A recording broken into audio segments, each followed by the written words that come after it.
Veni Sancte Spiritus repleturum corda fidelium, et tui amoris in eis ignem accende. Emite Spiritum tuum et crabuntur, et renovabis faciem terre. Oremus Deus, que corda fidelium Sancte Spiritus illustratione docuisti, da nobis nel Spiritus recta sapere, et eius semper consolatione gaudere, per Christum Dominum nostrum. Amen. In nomine Patris, et Filii, et Spiritus Sancti. Amen.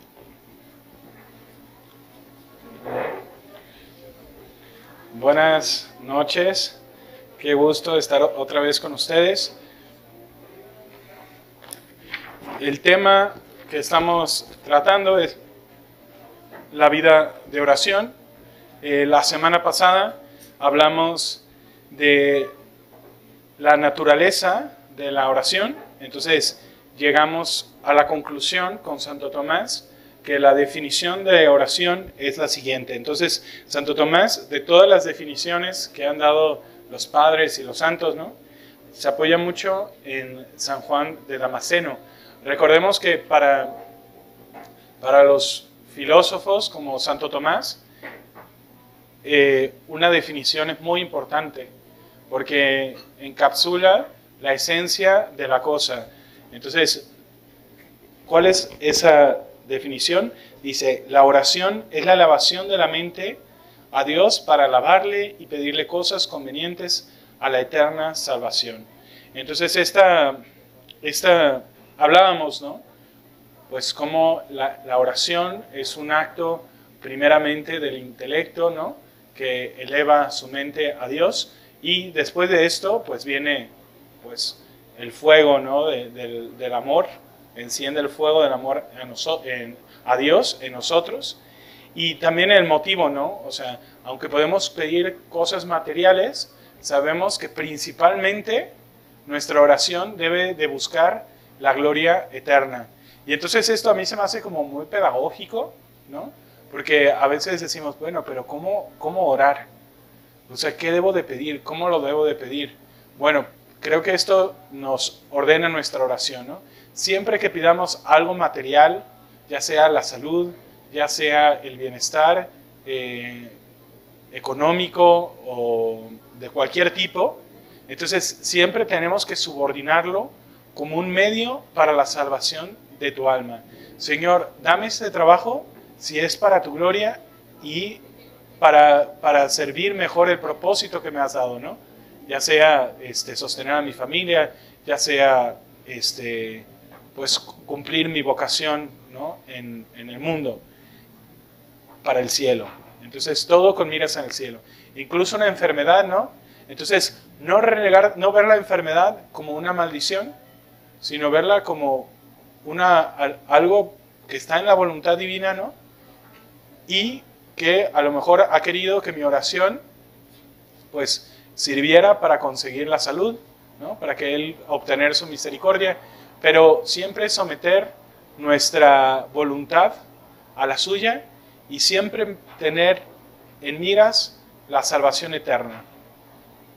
Entonces, pues ya hablamos también de la definición, y después de su naturaleza y de la conveniencia, las razones, ¿no? ¿Por qué es conveniente a la razón, ¿no?, pensar en que la oración, o sea, cuáles son las razones lógicas, el entendimiento, ¿no?, de que es necesaria la oración? ¿Por qué? Porque habrá muchas personas que dicen, no, mi riqueza la conseguí yo con mi trabajo, ¿no? O sea, que atribuyen todo a causas materiales y que desconocen completamente las causas espirituales, que también son naturales, pero son de un orden distinto. Y entonces, lo que argumentamos la semana pasada fue que la oración es una causa natural que Dios estableció desde el comienzo de la existencia, ¿no? O sea, Él estableció en el orden que la oración es una causa para que las cosas sucedan. Entonces, hablamos, ¿no?, como hay una causa primaria. Dios es la causa primaria de todo, es el creador, creó el mundo, ¿no?, crea el mundo, ¿no?, y lo sostiene, crea las plantas, nos crea a nosotros, crea a nuestra familia, pero dentro de toda esta creación hay causas secundarias.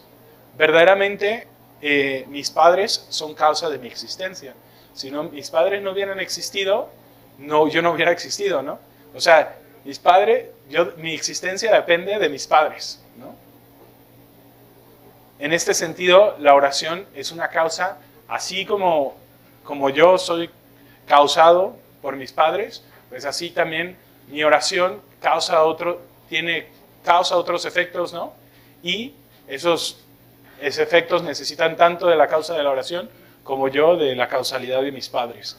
Entonces, la planta necesita, ¿no?, del agua y de la luz del sol para vivir, ¿no? O sea, obviamente con esto no negamos la existencia de Dios. Dios ordenó todo para que hubiera intercesores. Hoy en la mañana dije una misa votiva, ¿no?, de Jesús en el huerto. Y me gustó mucho, se me hizo como que tenía, pues, referencia a lo que íbamos a hablar hoy. ¿Por qué? Porque dice, como de costumbre, nuestro Señor fue al huerto de los olivos. ¿Para qué iba de costumbre? Pues para hacer oración, ¿no?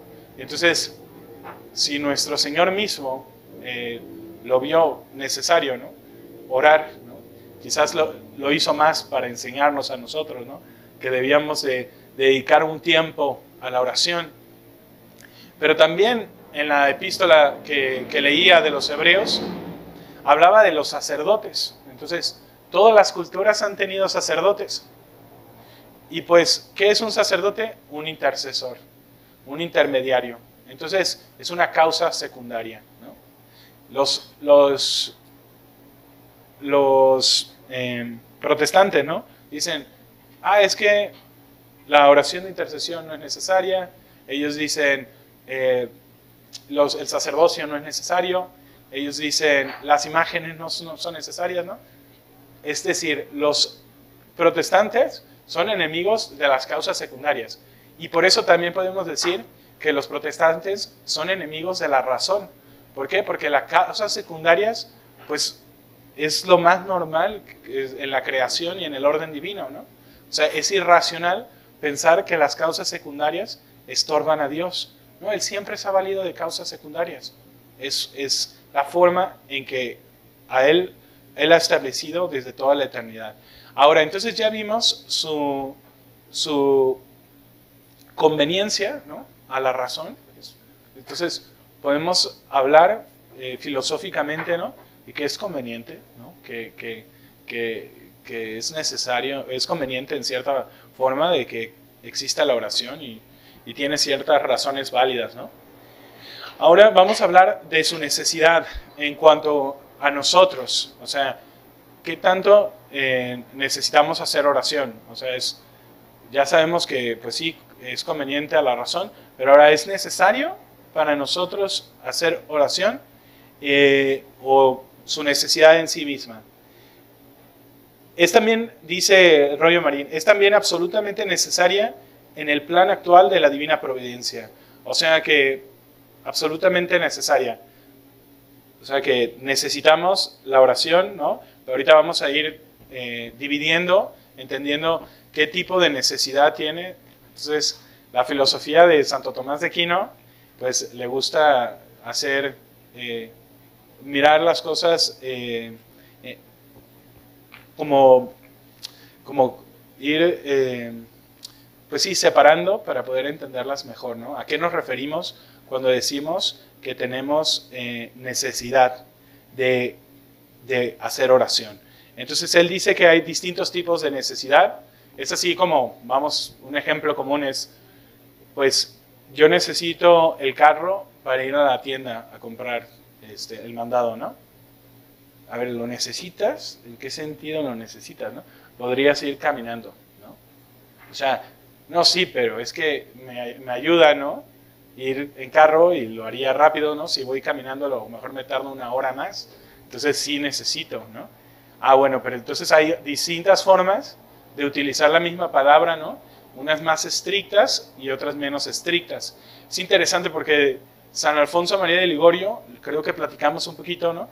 Él habla de la necesidad de la oración y a simple vista, o así como lo dice él, Suena como que es absoluto y no hay ninguna excepción. Pero ahorita vamos a ver, entonces, de acuerdo al padre Rollo Marín, ¿no? Como, bueno, puede haber algunas excepciones. Entonces,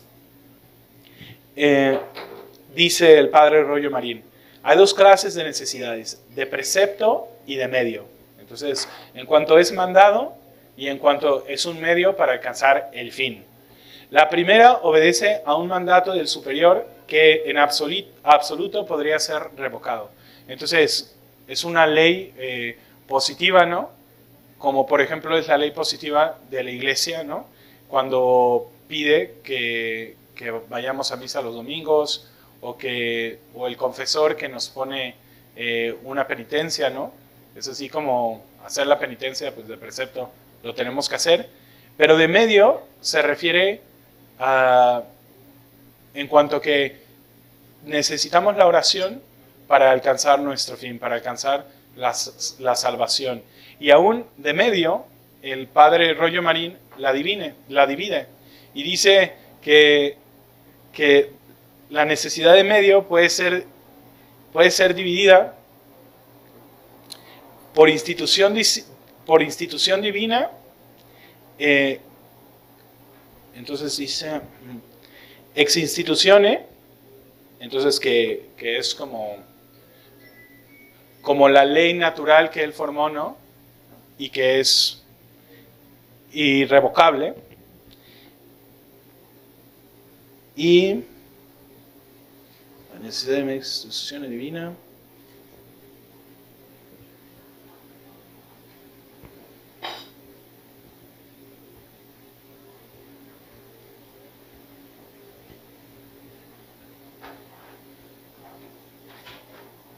Y ex natura rei. Entonces, ex institutione divina y ex natura rei. Entonces, ex institutione divina, de institución divina, quiere decir, no, pues Dios instituyó el bautizo, ¿no? Y en forma general, entonces aquí voy a clarificar algo que estaba diciendo. En forma general, ¿necesitamos el bautismo para llegar al cielo? Sí, ¿no? Nuestro Señor lo dijo. El que no nazca del agua no podrá llegar al cielo, ¿no?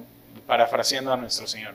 O sea, nuestro Señor dijo, el que no coma y beba de mi cuerpo y de mi sangre, no puede estar conmigo, no puede estar unido a mí, ¿no? Entonces, pero los sacramentos, ¿no? Símbolos sensibles que comunican la gracia, son necesarios por institución divina. Pero ¿hay excepciones? Bueno, puede haber algunas excepciones, ¿no? Por ejemplo, en la antigua Roma, durante las persecuciones, ¿no? Se hablan de muchos casos en que los paganos veían cómo se martirizaban a los cristianos, y al ver el martirio de los cristianos, ellos también se unían y profesaban la fe, ¿no?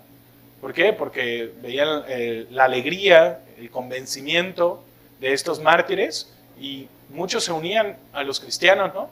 Y morían mártires con ellos. ¿Cómo se llama ese bautizo? Bautizo de sangre. Entonces, o también hay otro bautizo que se llama bautizo de deseo, ¿no?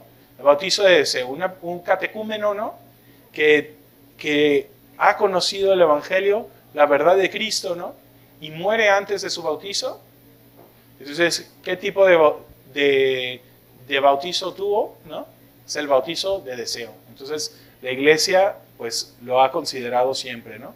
Entonces, el mismo deseo de la cosa, pues ya dice San Juan de la Cruz, ya es una realidad de la posesión de la misma. O sea, el deseo que tiene esta alma de estar unido de Dios, pues ya es un signo de que de alguna forma está unida a Dios, ¿no? O por ejemplo, un gentil, ¿no? Que tiene por una gracia divina, ¿no?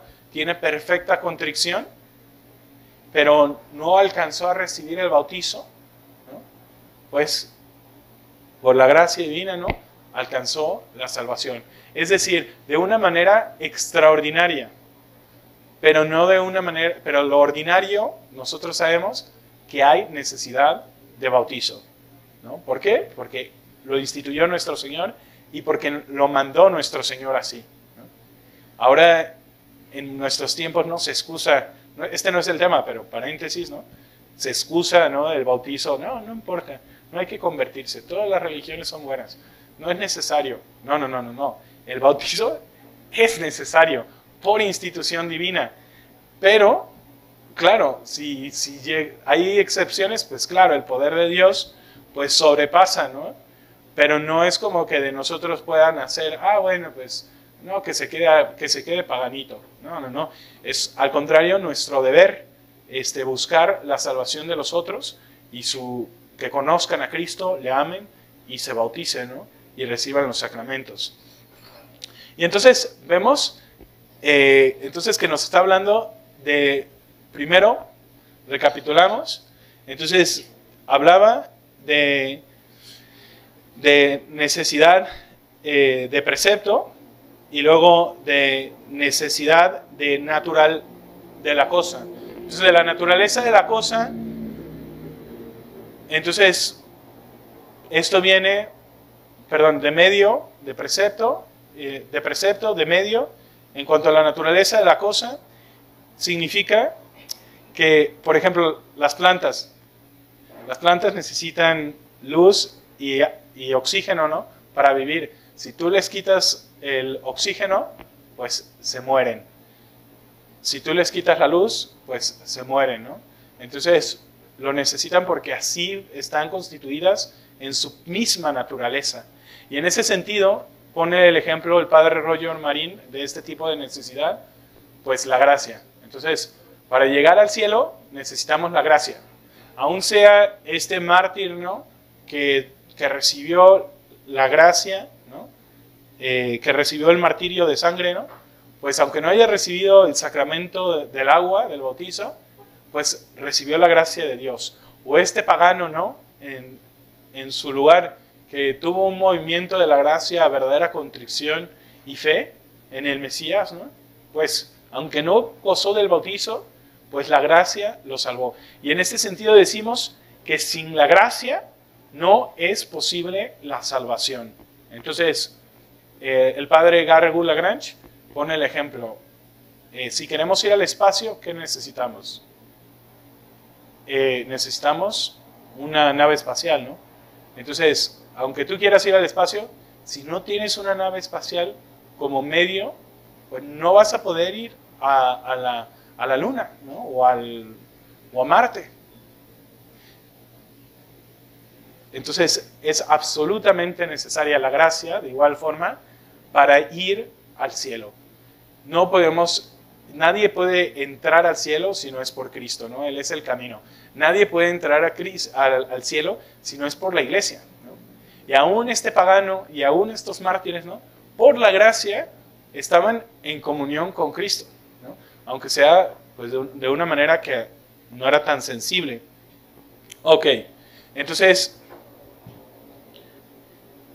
ahora, entonces ya dijimos, esta necesidad absoluta pues no pertenece a la oración. La oración no tiene este tipo de necesidad absoluta por la naturaleza de la cosa, sino tiene la necesidad por medio de institución, en tanto que Cristo pidió que rezáramos. Y por eso hay ciertas excepciones, y ahorita lo vamos a comprender mejor. Entonces, es necesaria con necesidad de precepto. Es cosa clara que hay que precepto divino, natural y eclesiástico. Entonces, en cuanto al precepto divino, nuestro Señor lo dijo, ¿no? Haced oración para que no caigas en tentación. ¿Cuánto debemos orar? Orad siempre. Nos pide que oremos constantemente nuestro Señor. No en la mañana y en la noche, sino que todo el día estemos en oración. Acerca de esto, ¿no? De cuándo debemos orar, ¿no? En todo tiempo. Entonces, ahí es interesante, a mí me gusta mucho. Abro paréntesis, ¿no? Entonces, la visión oriental, entonces, quiere orar siempre tanto que rezan la oración del Jesús, ¿no? Todo el tiempo, ¿no?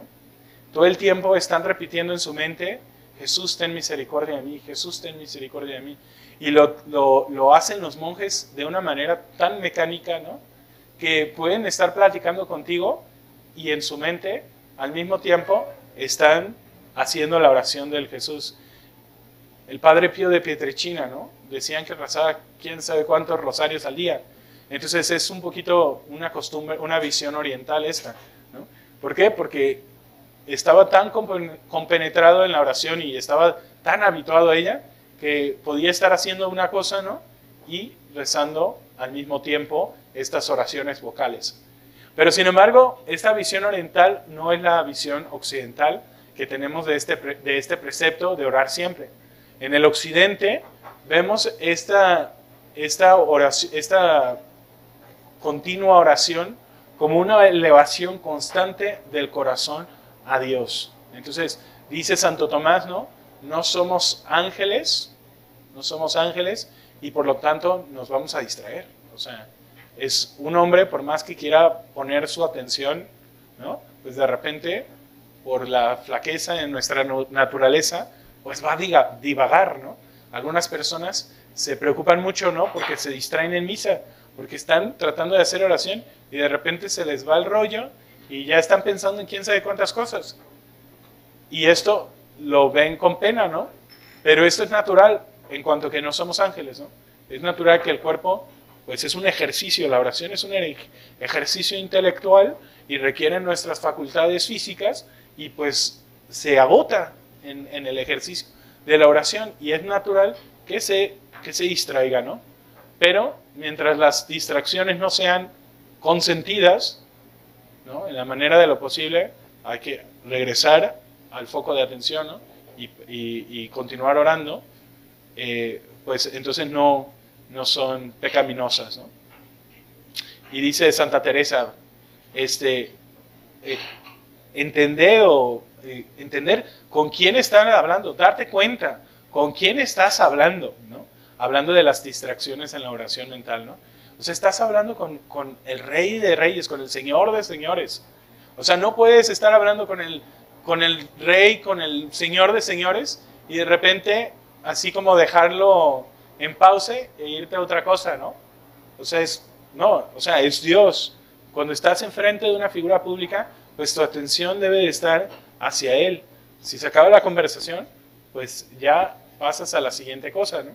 Hablando de las distracciones mentales, también nuestra postura, ¿no? Nuestras formas, ¿no? Recordar, ¿no? Con quién estamos hablando. Pero entonces es preciso orar todo el tiempo y no desfallecer, dice nuestro Señor. Pedid y recibiréis. Dice, orad, lo repite, ¿no? Orad sin intermisión. Permanecer vigilantes en la oración, ¿no? Entonces, permanecer vigilantes. Y muchísimas parábolas, ¿no? De nuestro Señor son acerca de esta vigilancia, de las vigilias, ¿no? De las vírgenes que esperan al esposo, ¿no? De noche, esperando a que toque la puerta, ¿no? O sea, ¿por qué? Porque no solamente hemos de orar de día, sino de noche, ¿no? Y ahí está una oración, ¿es de Santa Gertrudis o de Santa Brígida? ¿Quién sabe? En la que ofrece cada latido de su corazón al dormir, ¿no? Para que incluso en el dormir, ¿no? Nuestro corazón esté y todo nuestro ser esté glorificando a Dios. Entonces, entonces queda claro por la autoridad de nuestro Señor, ¿no?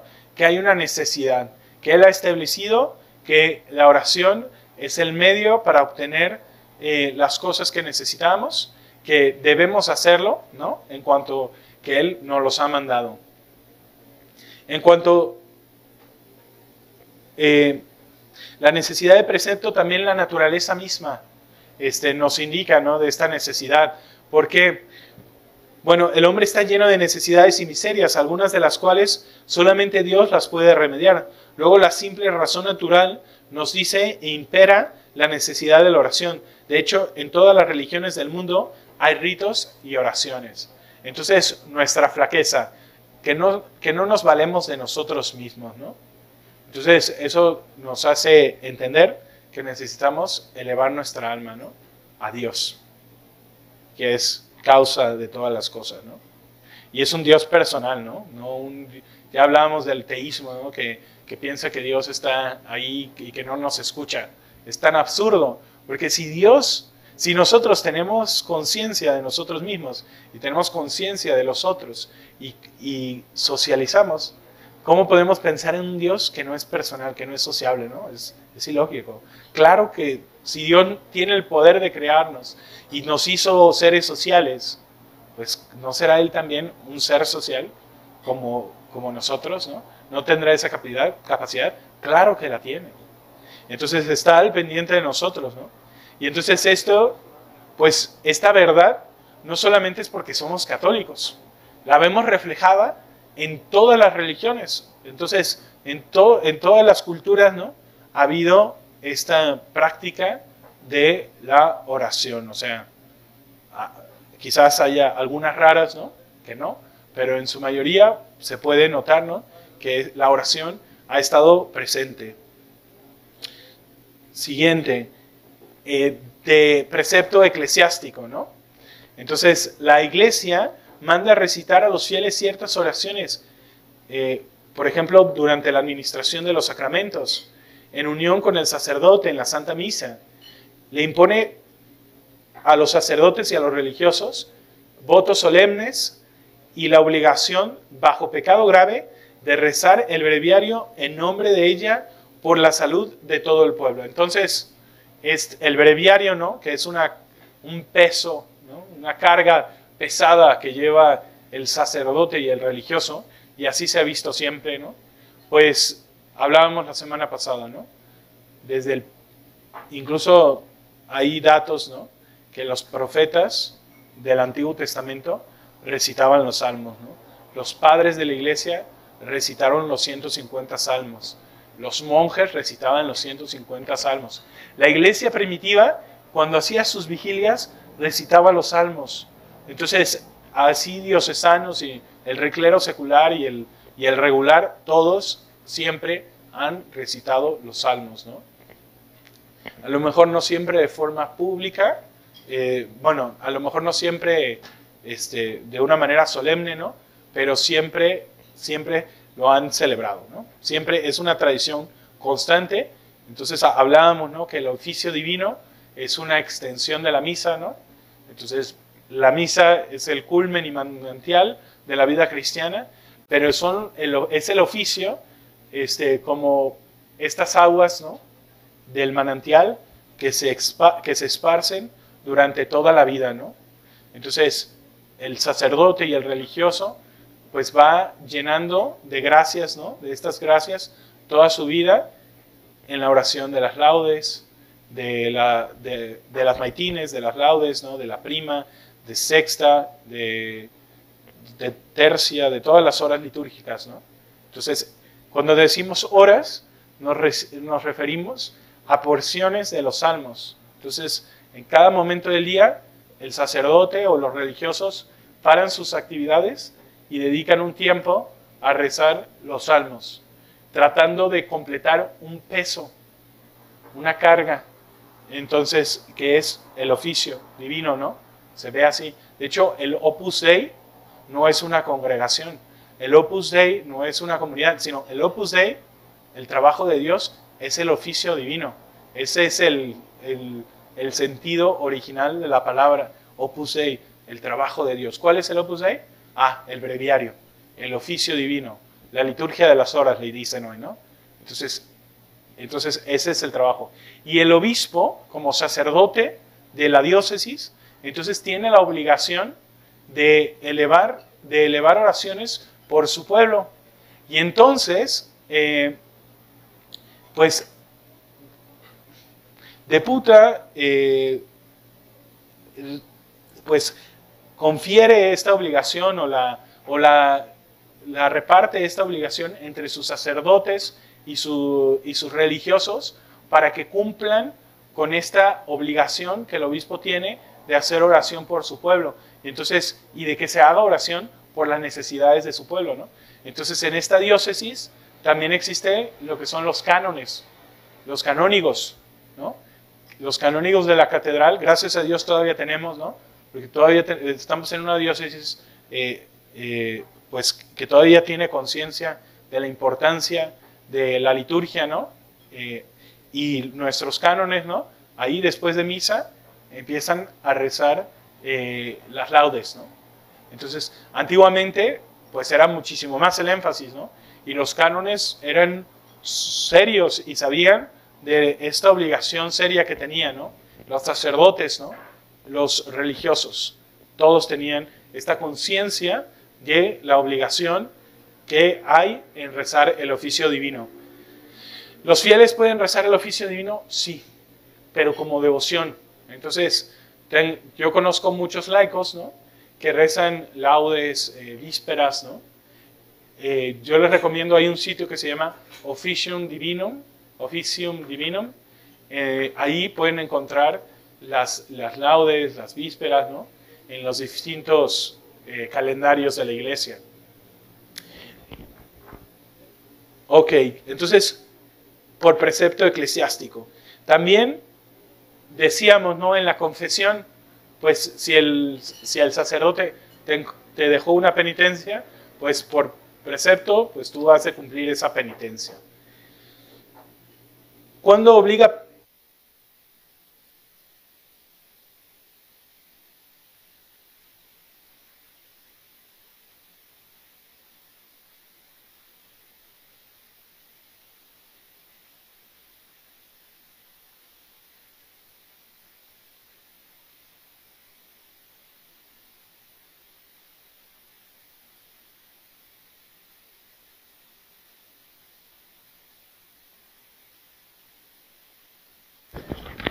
¿Cuándo obliga? A ver, entonces dice, ¿cuándo obliga concretamente este precepto? Hay que distinguir una doble obligación, per se, por sí mismo y por accidente. O sea, sí, ok, por determinadas circunstancias. Entonces, obliga gravemente al comienzo de la vida moral, o sea, cuando el niño llega a perfecto uso de razón, porque tiene obligación de convertirse a Dios como su último fin. Entonces,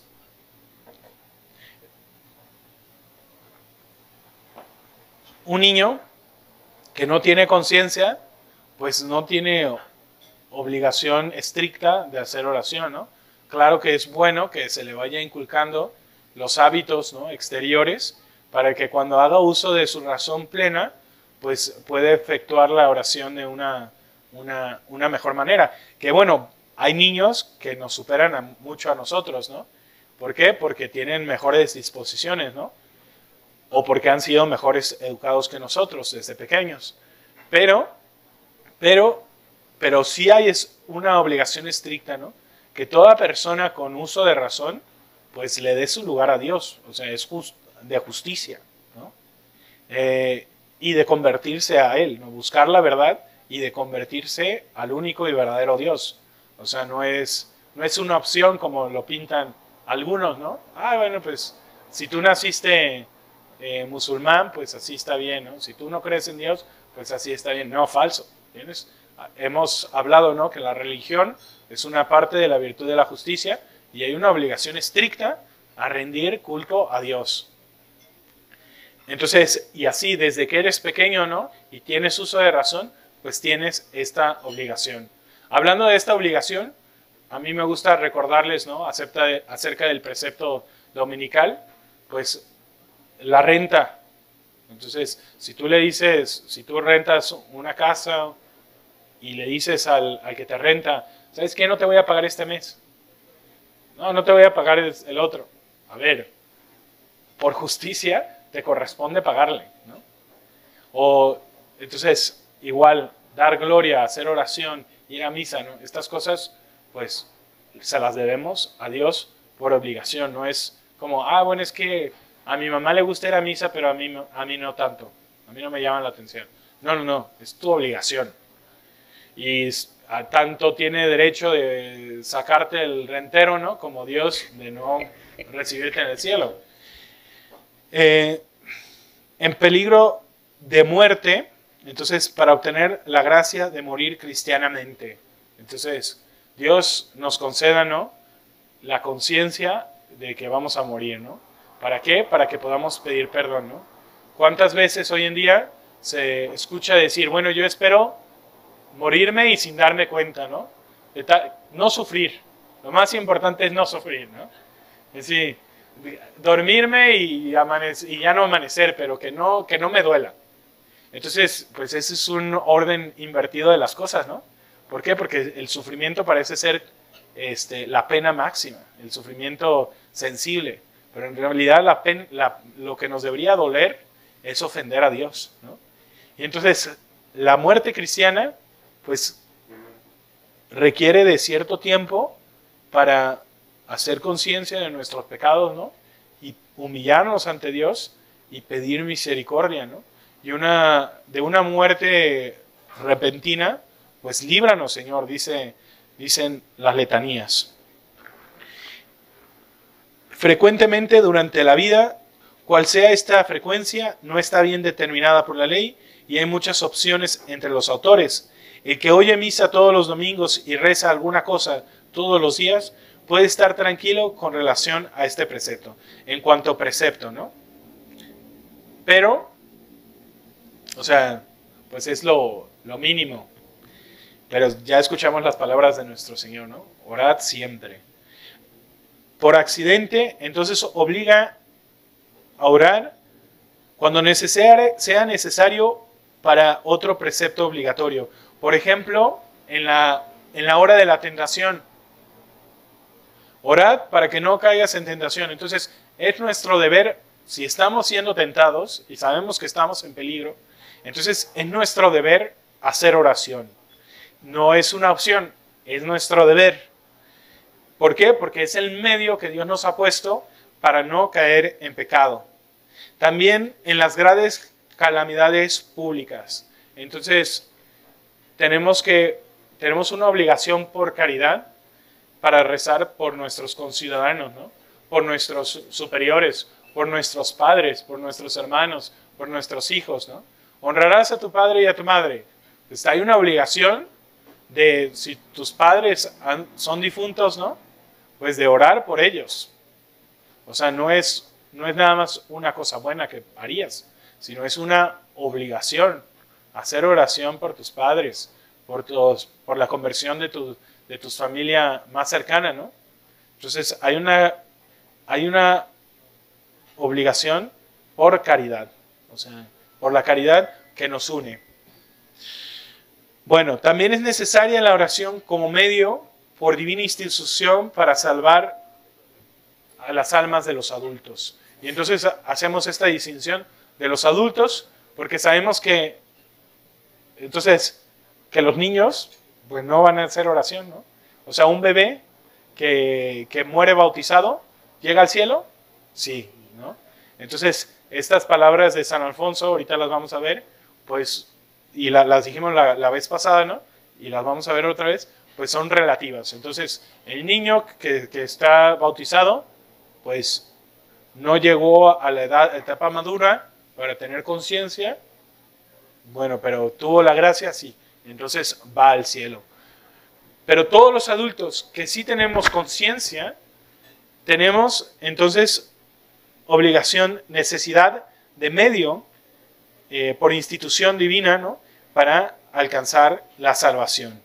Y esto, entonces, el padre Rollo Marín pone como autoridad a San Agustín de Hipona, que es citado a su vez por el Concilio de Trento.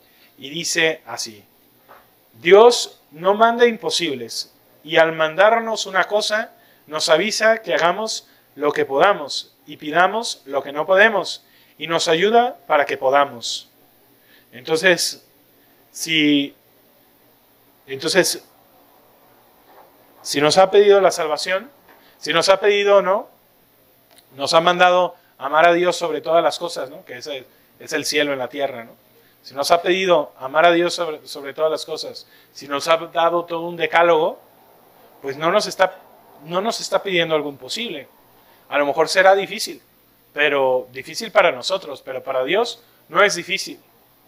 Entonces, bueno, es que yo no puedo. Bueno, pero Dios te dio el medio. ¿Cuál es el medio? El gran medio de la oración, dice San Alfonso, ¿no? La oración. A través de la oración nosotros alcanzamos las gracias para luchar en contra de nuestros enemigos. Y entonces, aquí me gustaría abrir otro paréntesis para hacer mención del error jansenista, ¿no? De un error que es tan común en nuestros días.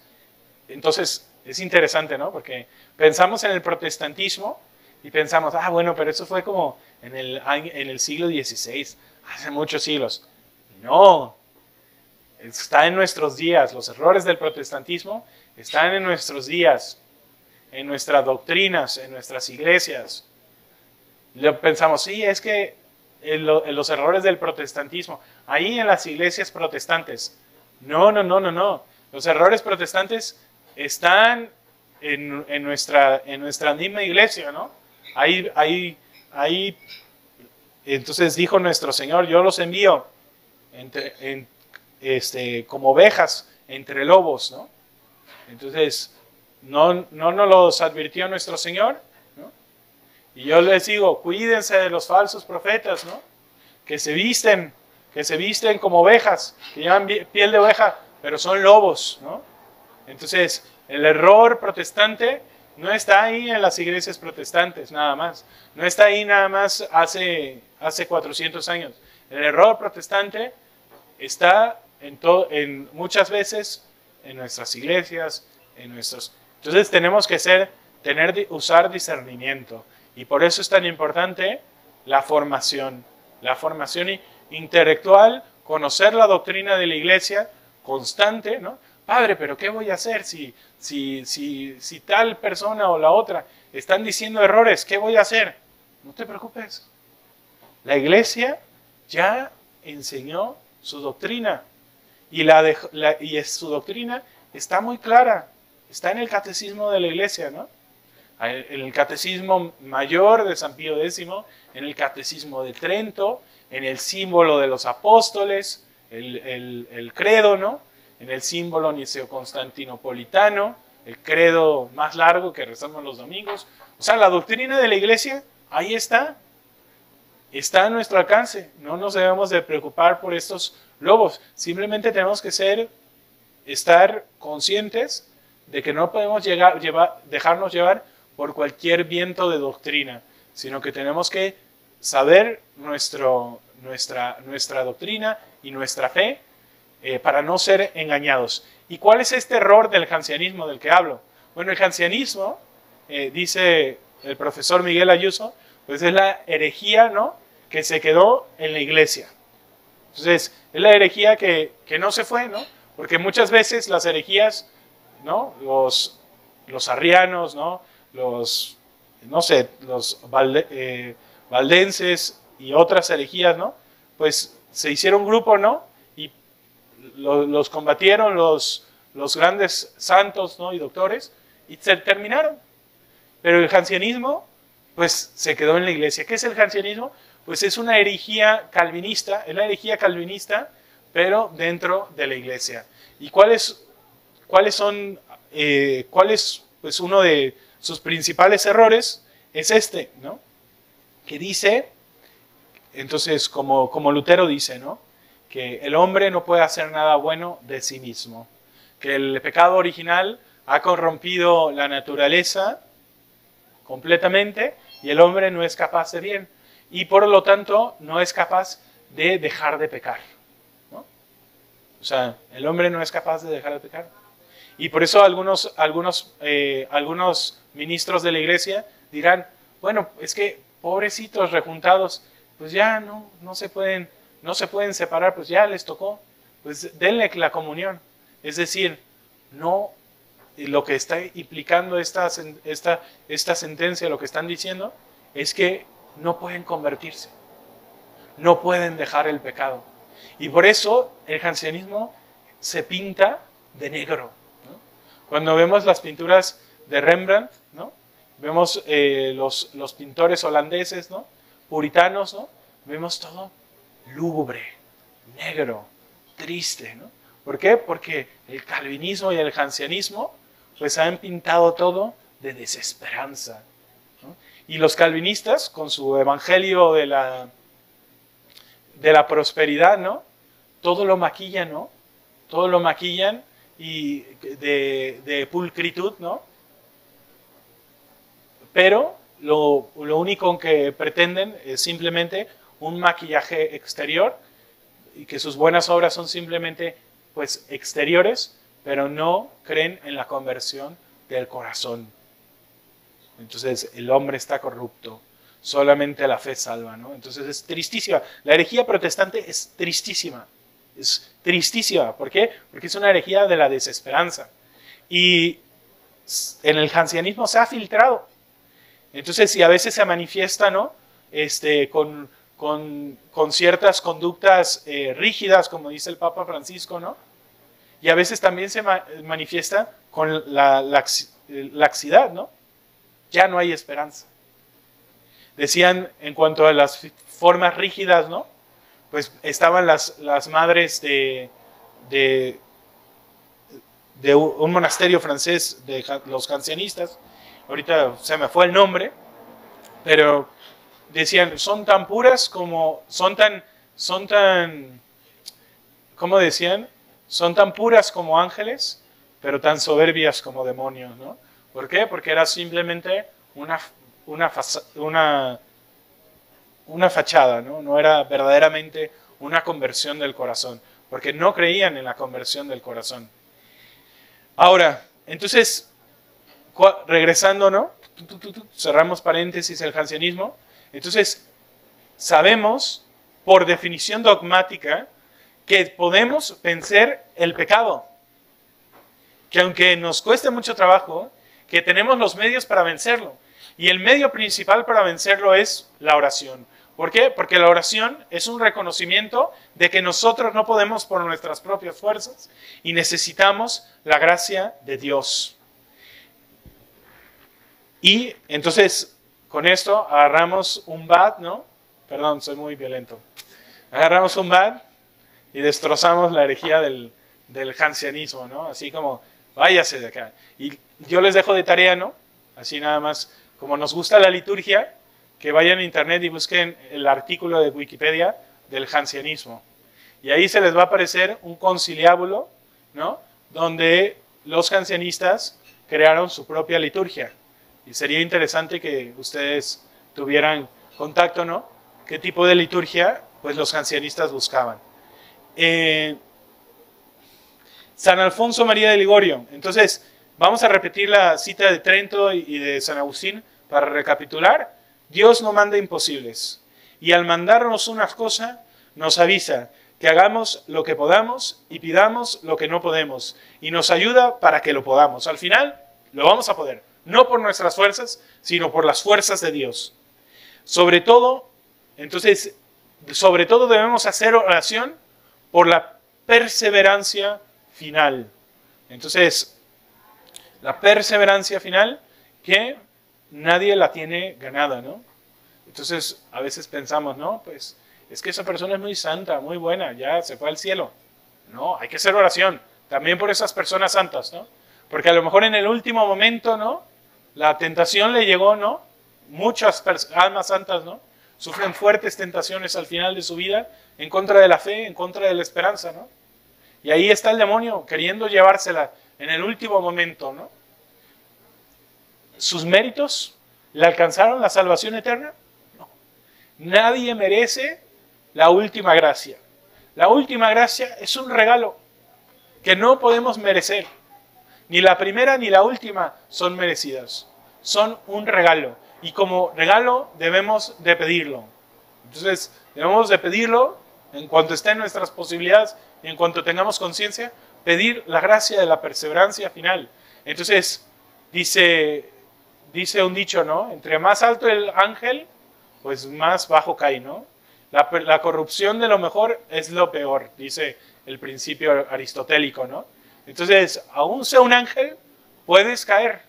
Aún seas lo que seas, puedes caer. Así que no te des por ganada la batalla, sino que teme, ¿no? Y trabaja por tu salvación, porque no tienes nada asegurado, dice San Pablo, ¿no? Y los santos, como Santa Teresa, ¿no? Que decía, muero porque no muero.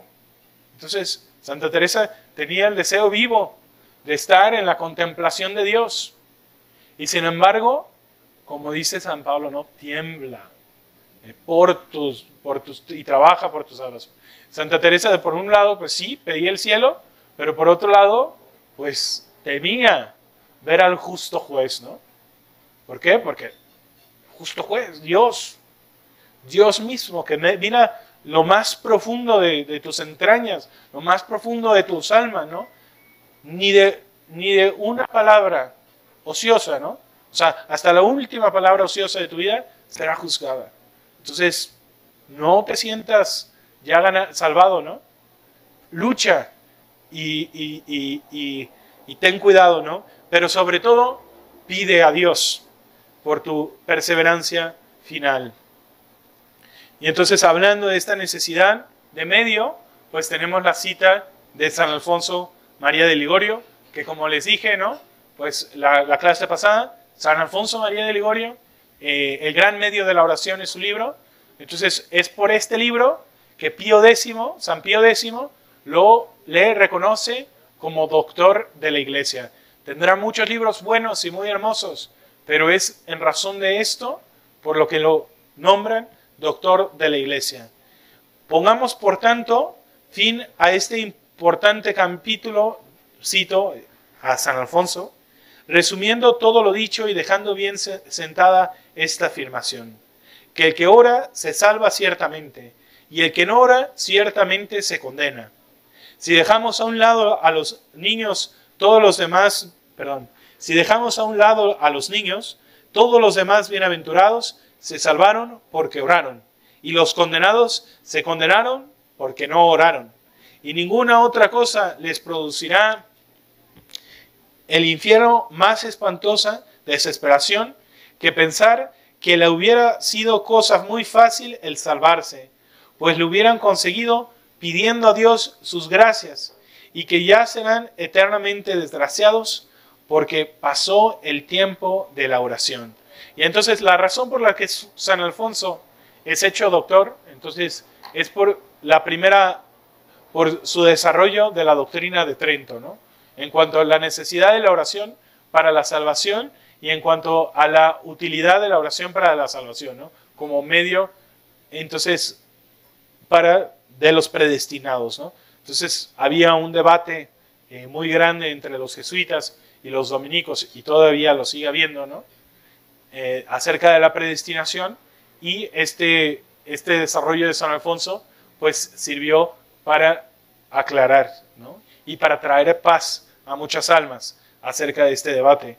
Pero en este punto se refiere a la necesidad de la oración y no a su conveniencia. Y el padre Rollo Marín pues le pone como ciertos paréntesis a la misma cita de San Alfonso. O sea, le hace algunas observaciones. Dice: todo esto es cierto de ley ordinaria porque expresa disposición de Dios, pero caben sin embargo excepciones. Nadie puede penetrar en el arcano indescifrable de la divina predestinación. Entonces, vamos a regresar un poquito, ¿no? Y decíamos que había dos tipos de necesidad, ¿no? La necesidad ex institutione y la necesidad ex natura rei, de la naturaleza de la cosa. Y decíamos, ¿no? La oración no es necesaria en cuanto a la naturaleza misma de las cosas, porque es posible que haya excepciones, como los niños, como dice San Alfonso, ¿no? Y dice Santo Tomás, ¿no? Que no es entonces como en cuanto a la naturaleza de las cosas, pero en cuanto a institución divina, que sí acepta ciertas excepciones. Y entonces Rollo Marín apuntará, ¿no? Que no solamente son los niños los que necesitan, que tienen esa excepción. Se ve como, por ejemplo, San Pablo, que era un hombre impío, ¿no? Sin embargo, entonces en el camino de Damasco, por una gracia de Dios, ¿no? Cae y recibe pues la conversión. A lo mejor no estaba pidiendo convertirse al cristianismo, ¿no? Pero por una gracia que Dios dispuso, pues alcanzó la conversión. Lo que sí es cierto es que jamás le niega a quien se la pide con las debidas condiciones, eso es cierto. Por consiguiente, el que ora de talas condiciones puede esperar confiadamente, fundándose en la promesa de Dios para obtener. También pondría de ejemplo el padre Rollo Marín, en otra homilía, pues escuché, ¿no? Decía, pues a lo mejor un hombre que fue impío toda su vida, ¿no? No hizo oración, no iba a misa los domingos, ¿no? Y en el momento de su muerte, ¿no?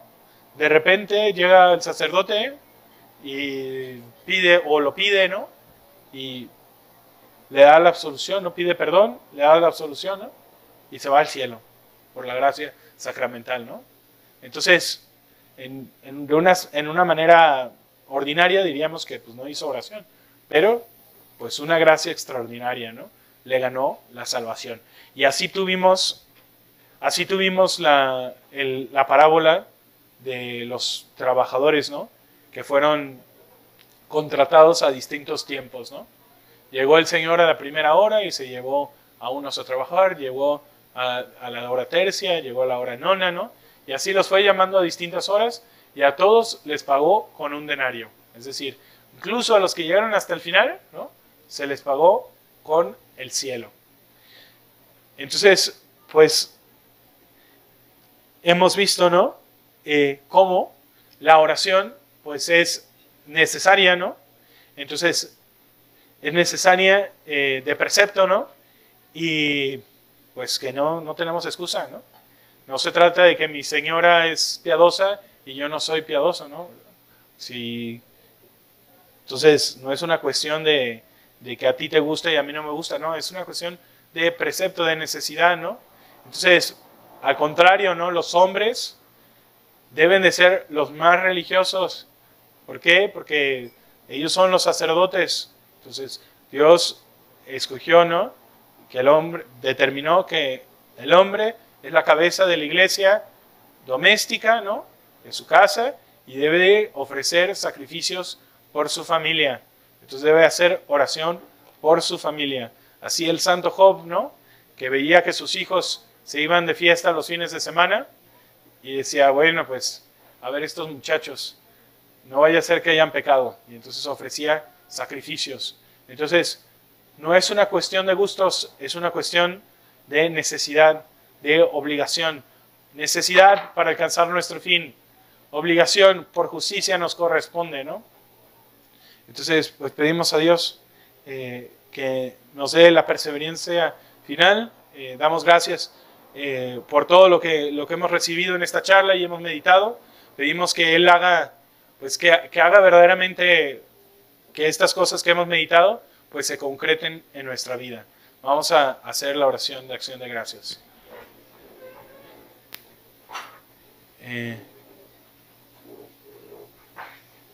Agi in nomine Patris et Filii et Spiritus Sancti. Amén. Agimus tibi gratias omnipotens Deus, per universis beneficis tuis, qui vives et regnas in saecula saeculorum. Amén. ¿Alguien tiene alguna duda? Si gustan, si alguien más tiene, los que se necesiten ir, se pueden ir. Si alguien tiene alguna duda o algún comentario, ahí.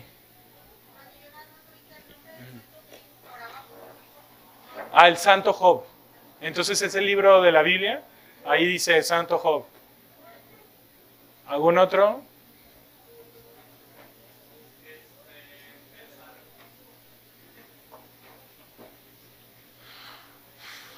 Nada más tenía duda, ¿cómo en la cabeza de los jansenistas cabía la idea de que no se puede convertir a alguien cuando tienes en la propia Biblia historias como la de San Pablo?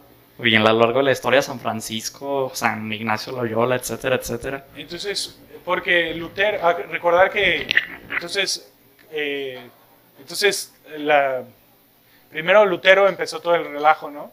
Por sus escrúpulos. Entonces era un hombre muy escrupuloso y pues le costaba mucho, ¿no?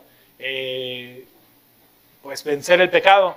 Y entonces, como le costaba mucho, prefirió pensar que era imposible. ¿Sí me voy a entender? O sea, en su propia lucha se desesperó, cayó en el pecado de la desesperación y pues lo propagó su desesperación con una doctrina falsa. Ajá. Ajá. Porque es ridícula, es absurda, pero verdaderamente la herejía protestante no es racional, o sea, es bastante claro el error. Ajá. Ok, bueno, entonces terminamos, les agradezco mucho y buenas noches.